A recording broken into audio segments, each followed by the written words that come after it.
things. Okay, 1 second. Okay, Joe, you're on. Introduce yourself and launch. My name is Joe Young, and my topic is on the emerging technology of autonomous vehicles. That just simply means it's self-driven vehicles. Really good. My title is simply Ready or Not, self-driven commercial trucks are coming your way. They're coming your way. It's an emerging technology, and they with these fancy, they look fancy too. These fancy trucks. If you can look at it, if you get a good look at it, they look very sleek. They look very sleek in the way they present them and all, and they have they're working right now. They run tests, and this particular one here was a test they run where these trucks delivered refrigerators. These were tests they run out west. Okay. Are there a lot of them, Joe, or there's just a couple? There's wouldn't say a lot. There are enough people. There are a few different companies that are testing them right now, and they're running them quite a few miles out west there. On a test basis, or though some on of them a actually commercial? doing the work. Yeah, but they're actually doing the work. They have they're taking a load. These refrigerators they're delivering. They're using this. They're allowed to use it. These vehicles and make their deliveries. The refrigerators, they're delivering beer. This is another one here, another test out west here where just, if they're delivering beer, that's not fake, man. People waiting on that beer. Especially beer. And the heck of the thing is that they got the different manufacturers are lined up and ready to go. And I don't know how well you can see this one here. The different ones are coming aboard. This is a Daimler 18-wheeler. Now Daimler, I think maybe the European guys, they had teamed up with Chrysler. They had brought out Chrysler to somebody. This is a Daimler 18-wheeler here. And we have another guy, the Tesla electric semi-model. Now, if we were looking at the screen, you might could see this. What happens is, you see there's a guy sitting in the middle in this particular one. He's sitting in the middle of the truck, and what's so significant about that is that that's a very, and I'm going to mention a little bit later, that seems to be a real nice feature, even for the old truckers. This thing about the middle. They've been reluctant to use these tractors sitting in the middle because, didn't think the guys would want them, but, it's not a bad feature. But the other thing I want you to notice too is that there is a guy in the truck. Okay, so while we're talking automation, Mercedes is all involved in this thing too now. They have an autonomous semi-trailer. So we're not talking about a little, just some around the corner guys trying to get into the trucking business. These are big name manufacturers trying to get into this business and not just trying to get in. We're going to find out a little later that, that's good. Thank you dear. Really. We're going to find out later that yes, they're not just trying to get in. These guys are very serious about getting these trucks on the road. The topic of self-driven commercial trucks is very important to me. Self-driven is, I find it not only very interesting, not only a very interesting topic, but a very important topic. I can think of many reasons why it's important, but my main reason is for safety concerns. We're in the technology age where it almost seems everything that's done requires technology. The thought of a self-driven car caused concern enough for me. The thought of a self-driven car caused enough concern for me, but testing in full swing with self-driven commercial trucks and I think I left a word out there, testing cars. That was one thing. Mhm. But now when you go testing commercial trucks, I really get, it really, man, I'm just not going to trust this. Don't trust it. And the pace of testing is right on par with the cars, by the way, in the testing phase. And I'm concerned about the safety of these vehicles. And many others have concerns as well. Safety concerns I have especially in the Washington metropolitan area, around the top side of Interstate 495 near the Mormon Temple. You all heard me say that before, and around 270.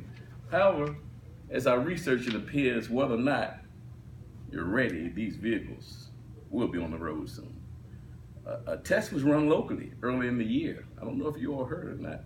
A test was run locally early in the year, back on August 3rd, 2017. There were reports of a driverless vehicle cruising the streets of Clarendon. That's Clarendon, Virginia, if you're not familiar with Virginia. Well, after all the reports, Channel 7 News got a hold of it and tracked down this driverless vehicle, which turned out to be an approved autonomous driving test van by Virginia Tech. And that was right over in Arlington, Virginia. Now, I didn't say Beltway Interstate 95 or 495. It was in Arlington, which means we talking close in. We talking city stuff here.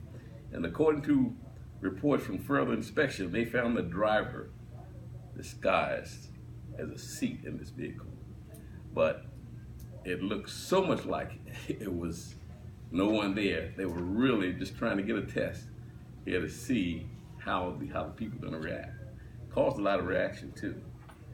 To me, the question is whether I'm ready or you're ready.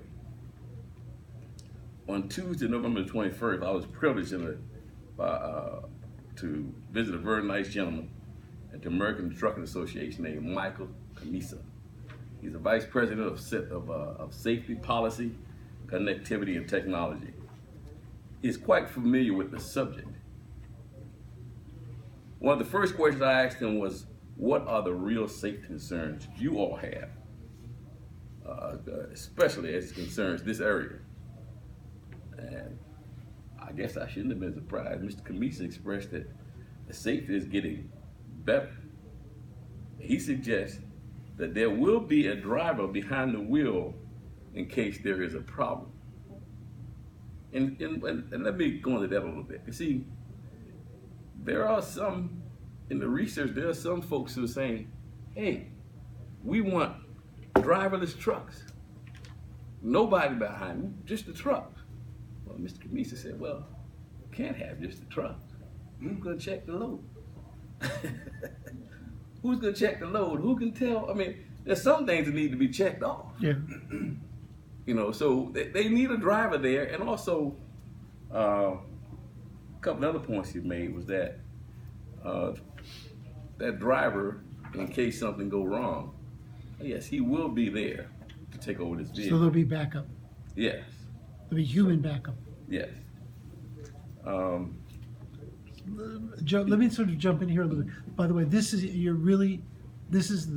really good proof of how effective interviews can be, because you can read all the theoretical stuff and all the accounts, and the people who are actually doing this in reality will have the best perspective, and this is a great case of that. Yes. Oh yes, it was quite interesting there. And he expressed that it was getting better. And well, I'll tell you what, he suggested there would be a driver behind the wheel, okay, but the concerns in this area, as well as on 95, 495, they will be using a technology called geofencing. Geofencing, where this software, through the use of GPS and RFID, some of you might be familiar with these technologies, can define geographical boundaries and what that can become active or passive. In other words, he says in those type of locations where it might be real bad at in those spots, well, the driver takes over.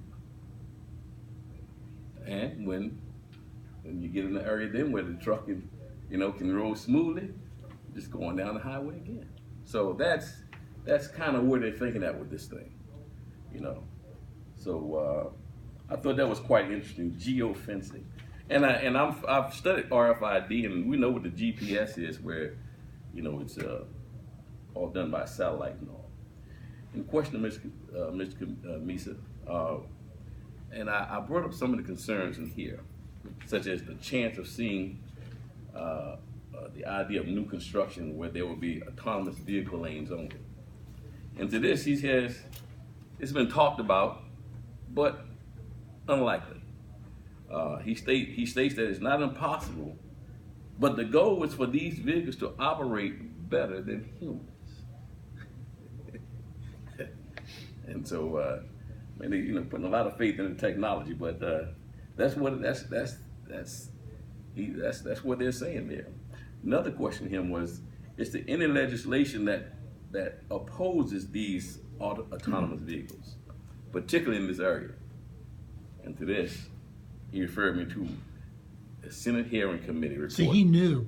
Yeah. That's what, remember, we were talking about this, and I knew he would be aware of this. Yes, that's correct. You're absolutely correct, Professor. He says, he referred me to a Senate Hearing Committee report from this past September 2017, where there's legislation that has already been passed by the House for autonomous cars. And it's now in the hand of the Senate, and the Senate are in discussion and want to add the trucks in there as well. See, this would be fascinating to study in depth. Politically, who is pushing this, who is resisting. Yes. And